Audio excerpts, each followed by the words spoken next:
I'm back at it with another RWBY fight analysis. As always, the fight I'm analyzing was decided on by my patrons. If you want a chance to vote on which fight I analyze next, become a patron so you can vote on monthly video topics. The Tyrian fights from Volume 4 are my favorite fights from the whole volume. Also just one of my favorite fights of all time. But as much as I love it, I'm also willing to admit that there's some not so great moments. We got a lot to cover, so let's not waste any more time. Before the fight even starts, there's this great tone shift where Ren realizes something is approaching them. It has been a consistent point in RWBY that Ren is very good at picking up on incoming attacks. It's a neat little trait of his that they don't really flaunt, and I like that. The little piano that accompanies Tyrion's running is so good, it just gives you the creeps.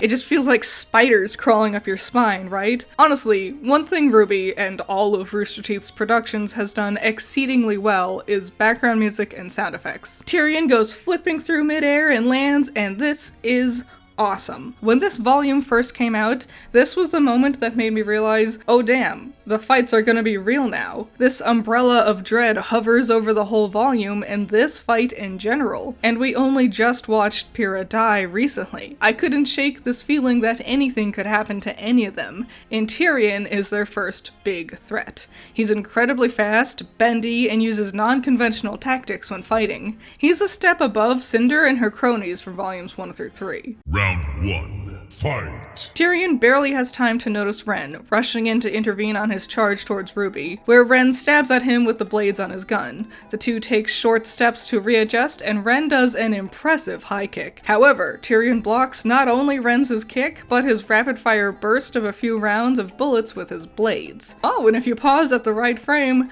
Ren's leg looks a little bit broken. My leg! As he recovers from that kick, Tyrion takes the opportunity to slash at Ren's throat, who barely has time to block it with his own weapon. This fight uses the large white flash effects I talked about in the Cinder vs. Rhodes video. I think Volume 4 is the start of RT's over-reliance on this effect. In full motion, it's kind of hard to tell what exactly happened. Instead, the real star of the choreography is everyone's legs. Their legs bend and stretch and are easy to see during the whole fight, and that's because these big flash effects never really cover them up while they're doing their evades or their dodges or anything like that. Which gets highlighted really well with this follow-up, where Ren pushes Tyrion's blades away, and as he does, he dodges an attempted kick from Tyrion. Look at how impressively their bodies stretch and turn, though Ren definitely breaks his leg during this one.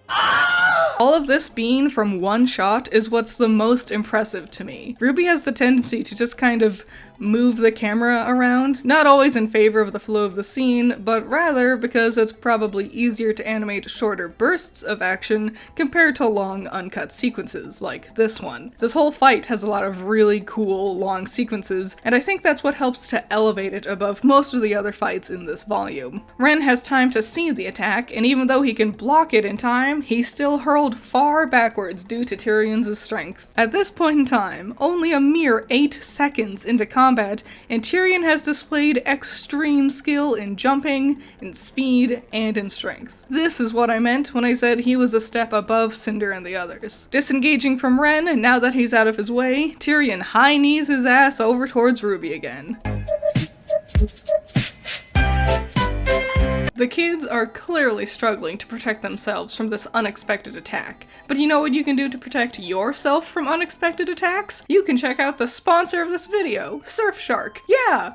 I got a sponsorship! That's really cool, everybody! Look, it's Surfshark! That's cool! Surfshark protects you from hackers, and we all know how important that is. Keep evil techno-wizards out of your life with Surfshark's protection. On top of being able to protect you from the dangers of the internet, it can also help you travel the world by changing your IP with a VPN. Want to watch something but it's not available in your country? Surfshark lets you easily change your VPN to unblock streaming services that are currently unavailable to you. Hooray! So now you can freely surf the web across the world without worrying about being out in any danger from hackers. A perfect combo. There's a link at the very top of the description to make it easy for you to discover Surfshark yourself. And if you use the code CRITTER, all caps, it'll help save you 83% off and 3 months for free. That's like a really good deal. 83% off alone is pretty incredible, but also 3 months for free? Wow. Check out our sponsor, Surfshark today and use code CRITTER to get 83% off and get 3 months for free. Learn from Ranger's mistakes and protect yourself when you're traveling the world online. Okay, let's get back into the fight. RWBY leaps backwards away from him, and for one frame, we can see Crescent Rose isn't actually attached to her hands. The thing is, with large, cumbersome weapons like a gigantic scythe, lots of times their geometry is going to get fudged during combat in order to make it look better. Otherwise, the blade will obscure her body too much, or will just cut through her model weirdly. Usually when this happens, it's only on screen for a few frames, and it's only easy to notice when you're going through the fight frame by frame, which is not the intended way to watch a fight.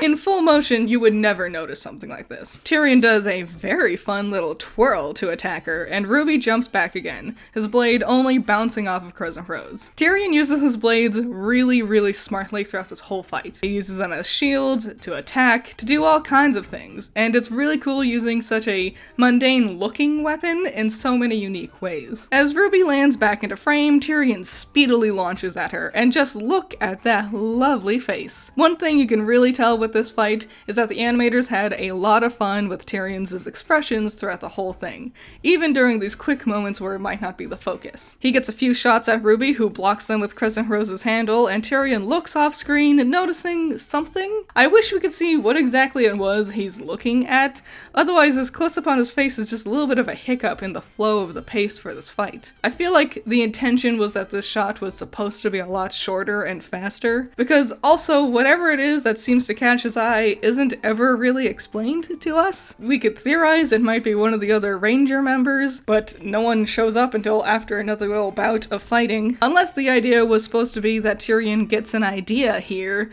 but it's just weird that he would look deliberately away from his prey in that sort of moment. Anyways, as we cut up to the close-up of RWBY, we get a much better series of frames where you can see Crescent Rose is just nowhere near her hands. Tyrion's blade pushes Crescent Rose's handle into RWBY though, and we see her aura shimmer. I'm pretty sure this encounter is the first time we ever see the shimmering aspect of aura. We've seen it break before, but I think this was the first time we see shimmering, and I think it caused a bit of confusion in the fandom.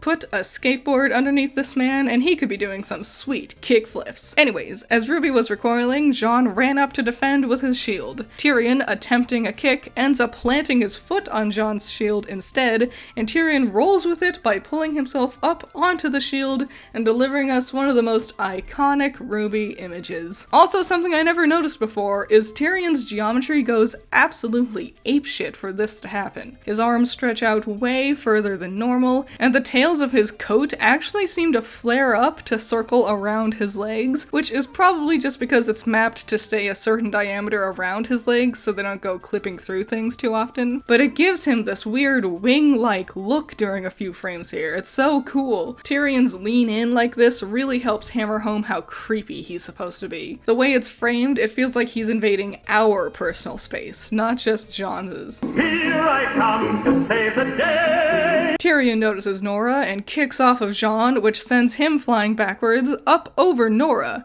where he then spins in midair to land on her hammer, and then kicks off of that to go crashing into the building, where he stops himself on the beams with a splits maneuver. Incredible. What a first impression. Easily flew in, bodied everybody while they scrambled to even try to land a hit, and showed them his superior skill set. 10 out of 10. I went back and rewatched this fight over and over and over again when this episode first came out. I love it. It's so creative. But this is where things start to hiccup a little. Having their conversation interrupt their fight does sort of kill the mood, but it's understandable. Honestly, I love the talk with Tyrion, and it makes sense that, after being pushed around like ragdolls by this guy, they might want to attempt a peaceful solution with him. And this conversation does a lot of heavy lifting for developing Tyrion's personality early on. To this day, this might be the most extensive conversation Tyrion's ever been a part of. Talking, okay, here we go. Once again, Tyrion shows off his lightning-fast speed capabilities. This is important to remember. Tyrion has proven several times that he is very, very fast. Gotta go faster, faster.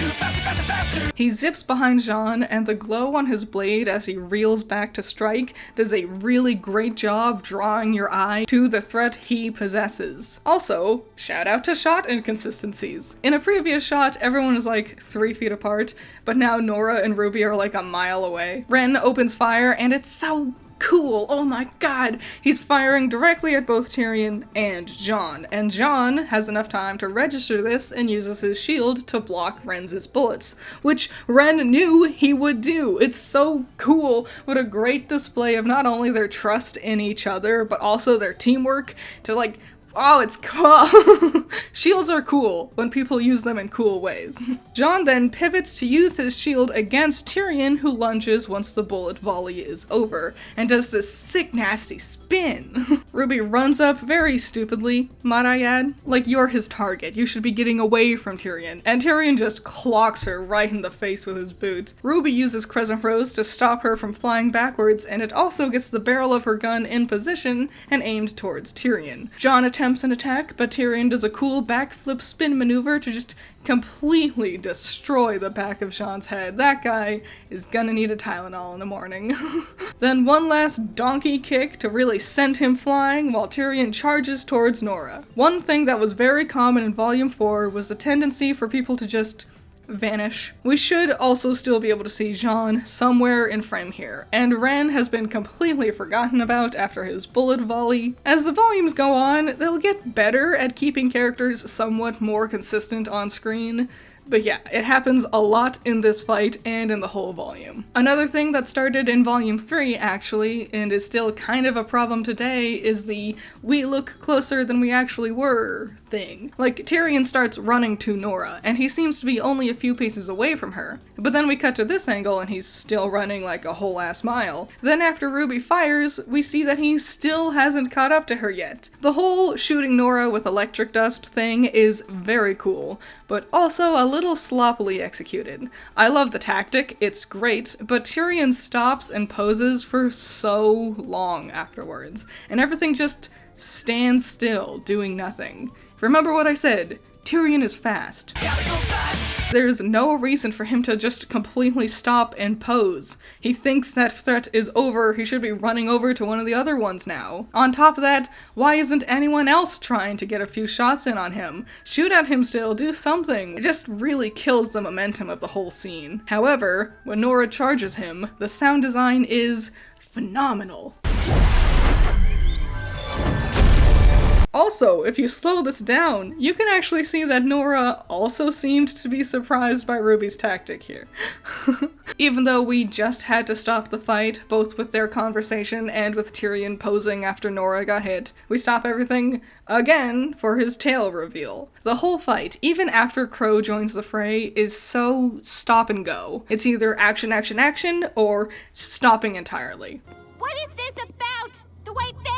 You know, I do wish Tyrian wore anything other than this white and black combo thing, because he does look like a member of the White Fang this way. These are the same colors they always wore. Petition to give Tyrian a redesign, and put some purple on that boy.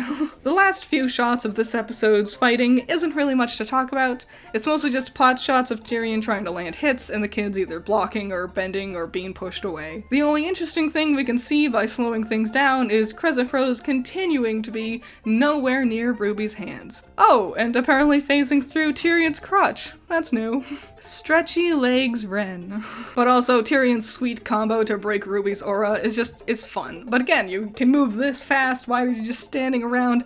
Whatever. While we're on the pacing issues still, I think this final shot is way too slow. Ren, Nora, and Jon sitting around doing nothing as Tyrion is about to get Ruby is a very dumb decision from a directing point of view. It looks like Juniper are just ready to have Ruby die and are doing absolutely nothing about it. I think seeing the three of them stumbling forward, trying to get to Ruby but being too injured or too far would have been better. But also, we honestly didn't even need to see Juniper here at all. We could have just trimmed this moment down by a few shots. Anyways, let's jump ahead to the second part of this fight, where Qrow is now in the encounter. Starting off with Tyrion recognizing Qrow is cool, and I also just really love this moment.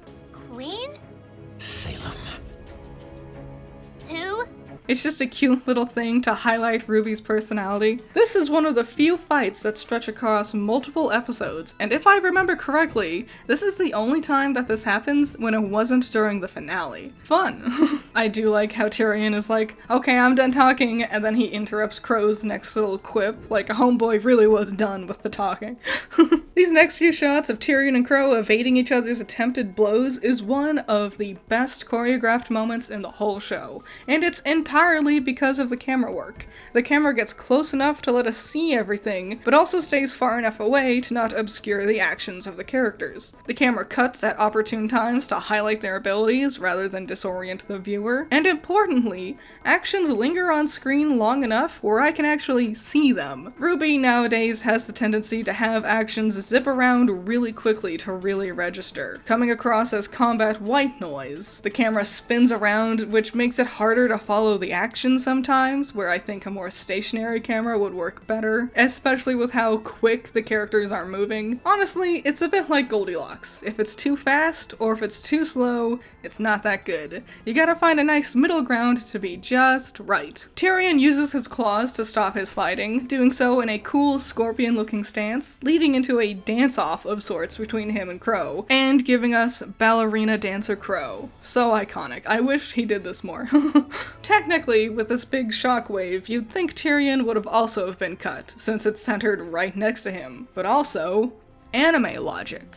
Little thing, I wish Tyrion's bullets looked a bit more interesting. Honestly, I wish everyone's bullets looked more interesting. Like, at the very least, the sparkle effect of them firing from their chambers would be color-coded for the characters, you know? So Qrow blocks the bullets here, and he'll do a similar thing later in this fight. This is good, and that one is bad. Blocking bullets with a sword is an inherently silly notion. We all know it wouldn't really work, but it can look cool. The thing is, the person blocking the bullets needs to look like they're putting in any amount of effort to do so. I use this clip from Volume 5 a lot whenever I discuss bad choreography, and it's a similar situation. Lazily spinning your scythe back and forth shouldn't be blocking all of Emerald's bullets. A lazy spin on a weapon is always vastly more disappointing and lame looking compared to seeing the characters putting in just like some effort. We now know where RWBY learned how to move Crescent Rose around without it being in her hands. I learned it by watching you! I like how Ren and Nora do try to help. Fun fact, you'd think Nora is running on top of this little fountain here, but actually if you slow it down, you can see she's more just like clipping through the middle of it. I wonder, was this the first time the animation team had to model a tongue for someone? A lot of twisty moves happening in these shots, not gonna lie.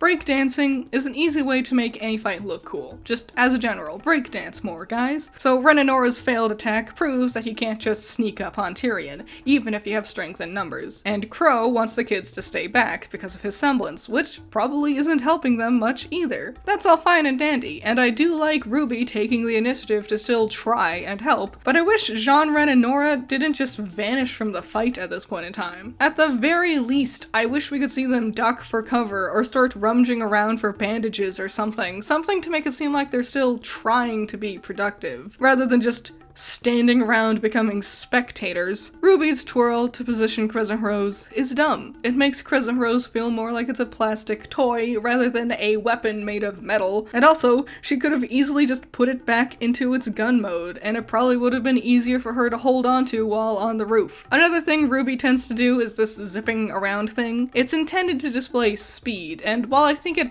works here, more often than not, it just looks like the animators are trying to use shortcuts. This isn't very much fun to watch, and it doesn't look cool. It works for a moment like this where the intention is to show that RWBY can't keep up, but for things like, you know, Raven versus Cinder, you know, I would have expected something more than just zipping around where we can't actually watch it, you know? Tyrian vaults himself up and over Qrow, and honestly, he could have been in the Olympics. As he lands, the two evade each other's attacks, and this is when we see how Tyrion's tail can actually stretch. Could you imagine this on a real scorpion? That's terrifying! There's not much to really say about this volley. It's a lot of bending, stretching, evading, blocking. The only big thing to mention is the fact that Tyrion props himself up on his tail. That part's dope. Honestly, while watching this, you might think, whoa, this is fast, but Maybe it's because I've seen it a lot of times, but I see all of this perfectly. This is one of those things where I don't feel like I need to slow it down to catch everything, and slowing it down doesn't help you find any new interesting, like, clipping errors or whatever. It's just a really well animated, choreographed segment, and that's awesome. Unfortunately, next is the dumb part of the episode. Boo! You stink! It's so unnecessarily slow and just kills the whole mood of the fight sequence. The only good thing to say is, I like how Tyrian blocks all of RWBY's shots. I like how it could either be Tyrian has a really high skill level with this, or it could be Qrow's bad luck. Or maybe a combo of both. But yeah, Tyrian, Zipmaster, speedster, who's been bending, stretching, evading, and blocking every single hit all fight, is bested by a lazy, very obviously telegraphed little punch. What's worse is him just sitting there doing nothing, and Qrow's dumb little smirk as he slowly saunters past him. I think this was supposed to make him look cool, but it's just dumb. It just makes both combatants look like they've given up. Not to mention Jean Ren and Nora, who have completely vanished, and RWBY, who has stopped attempting to shoot Tyrian for some unknown reason. It's bad. It hurts the flow of the fight so much and just kills all of that adrenaline and momentum that they had done a really good job building up until this point. And then their reaction shots afterward is just salt in the wound. Like, yeah, he's still there. What are you grimacing about? You're the one dragging ass here. Though the fight does make up for it for having Qrow pseudo-deploy his scythe so he can point the barrel of the gun at Tyrian. That is legitimately super clever. Just a weird blemish in the middle of this really good fight. Everything on top of the roof is also just cool, and it's mostly because this is a cool environment for a fight to take place. RWBY very often has fights taking place in large, empty arenas, which, you know, it's fine, but every time they do play around with the stage, it's always so fun. The characters of RWBY just naturally lend themselves to creative possibilities due to their semblances and their weapons. Throwing a random element like the beams of a half-built roof adds so much to a simple encounter. I really wish RWBY would play with their combat arenas more to include more things like this. Once again, I like RWBY jumping into action, but I wish the rest of Ranger were also there to try and help. Put your hand down, Ren! You see your teammate running into danger, help her! Qrow landing on his sword is cool. Honestly, he's never been cooler than this. The only way he could be cooler is if he had his outfit from Atlas. That's a really cool outfit. But I won't stand by and watch someone get hurt! Oh, like how you jumped up to help Velvet when she was getting bullied? You sure about that? Hey, are you all ready to hear the absolute worst line delivery to ever come from RWBY? This is my fight too! It's so screechy, and the pauses between her words make no sense, especially since RWBY is just standing around and not doing anything. It's so bad. I don't like Lindsay's performance for RWBY much in general, but this is definitely when they were at their worst. Also, in general, it's really dumb that RWBY didn't know about Qrow's semblance. He's her beloved uncle, the one who taught her how to use her scythe, and he never told her his semblance, and she never asked what his semblance is? Alright. I think it would have been better if RWBY knew about his bad luck, but she was insistent on still trying to help, saying things like, I can't let your semblance stop me from helping, or anything like that. And that's basically the end of this fight. RWBY cuts off his tail, and Ranger stands around and lets Tyrian escape. This whole fight scene is fantastic across both episodes. I do think it is stronger in the first half before Qrow enters. Qrow's choreography is really great. The biggest downside to it is that I wish Ranger was a bit more proactive, or at least not so obviously standing around doing nothing. The first half, while we're watching Tyrian masterfully being able to handle all four of Ranger, is where it's at its most fun. Seeing one guy handling all four combatants is cool. That's why I wish they had more participation in the second half with Qrow, because seeing Tyrian hold off Qrow and still keep Ranger at bay would have been a lot of fun to watch, and also would have led to a lot of cool combo maneuvers between Qrow and Ranger. With all that said, this is still the peak of Volume 4, and it did such an amazing job establishing the kind of threat Tyrian possesses. I'm honestly amazed there's not more for me to talk about when I was going through it frame by frame, especially during the bouts of Tyrian versus Qrow. They go by so quickly I thought for sure I was missing something, but by slowing it down I realized I had been seeing it all all on full display already. And the great choreography, camera work, and pacing is really what makes those speedier moments still so easy to understand and register, and makes them a lot of fun to watch. It's always fun returning to this fight any chance I get, so thank you to my patrons for voting for it. Once again, if you want to vote for upcoming video topics, including what I'll analyze next, consider becoming a patron. I can't wait to see what you all will choose next, and I hope I'll see you there. Shout out to my $10 patrons, you're all amazing.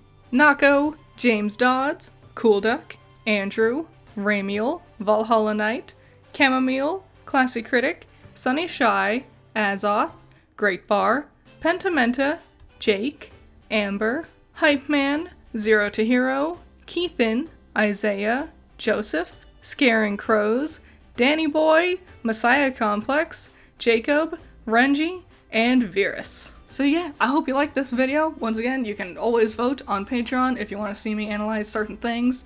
I've been doing super chats recently, and I wanted to ask you all, in case you made it to this part of the video, how do you think I should be doing super chats? Should I be doing it in the video, even if the super chat talks about things that isn't related to the video topic? Or should I have a separate video dedicated to just addressing super chats? I think I'm leaning more towards that second one. Anyways, back to this episode. Any all thoughts you have about this fight, or about Volume 4, or anything in general, leave them in the comments below. I love to see them. And I'll see you in the next one. Bye-bye.